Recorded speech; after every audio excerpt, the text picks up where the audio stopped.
महाराष्ट्र की सियासी विरासत, गठबंधनों में टूट और नई चुनौतियों और बहुकोणीय मुकाबले की तैयारी। नमस्कार, मेरा नाम कृति मिश्रा है।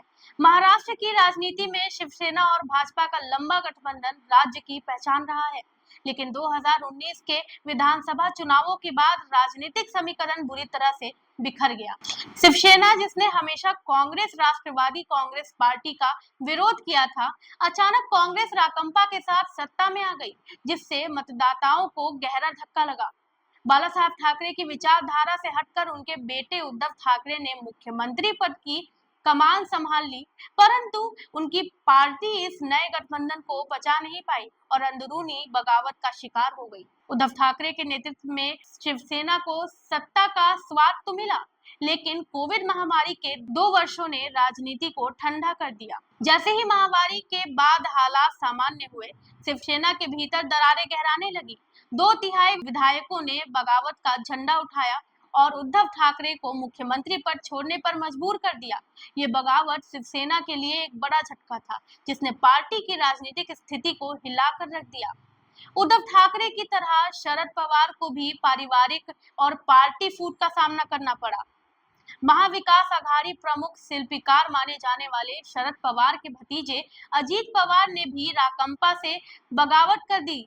पार्टी के 2/3 विधायक अजीत पवार के साथ शिंदे फडणवीस सरकार में शामिल हो गए। कांग्रेस पार्टी भी बुरी तरह से बिखरने से बची, लेकिन इसके कई दिग्गज नेता जैसे अशोक चौहान, मिलिंद देवड़ा और संजय निरुपम भाजपा और शिंदे की शिवसेना में शामिल हो गए। महाराष्ट्र की राजनीति में मराठा आरक्षण का मुद्दा भी अहम भूमिका निभा रहा है। मनोज जारंगे पाटिल के नेतृत्व में मराठा आरक्षण की मांग ने मराठावाड़ा क्षेत्र में खास प्रभाव डाला है। इसके चलते भाजपा के नेतृत्व वाली महायुति गठबंधन को काफी नुकसान का सामना उठाना पड़ा है। इसके अलावा प्याज और कपास के किसानों की नाराजगी ने भी राजनीतिक समीकरणों को और जटिल बना दिया है।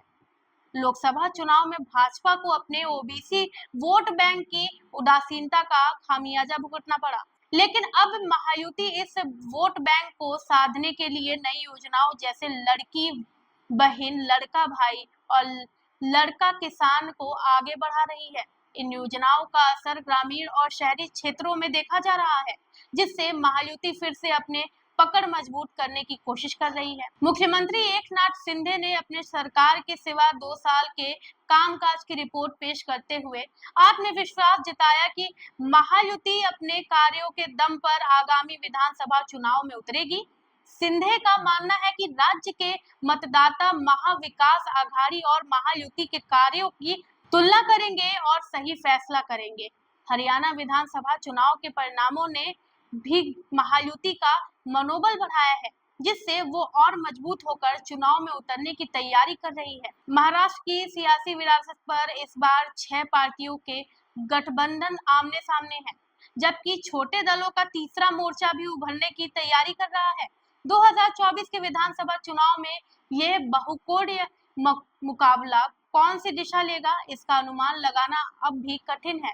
राजनीतिक समीकरण की किस तरफ झुकेंगे और चुनाव के बाद कौन से नए गठबंधन उभरेंगे, ये महाराष्ट्र की राजनीति के भविष्य की दिशा तय करेगा। हमारे द्वारा दी गई इन्फॉर्मेशन आपको कैसी लगी, कमेंट करके जरूर बताएं और देखते रहें जनदर्पण न्यूज। धन्यवाद।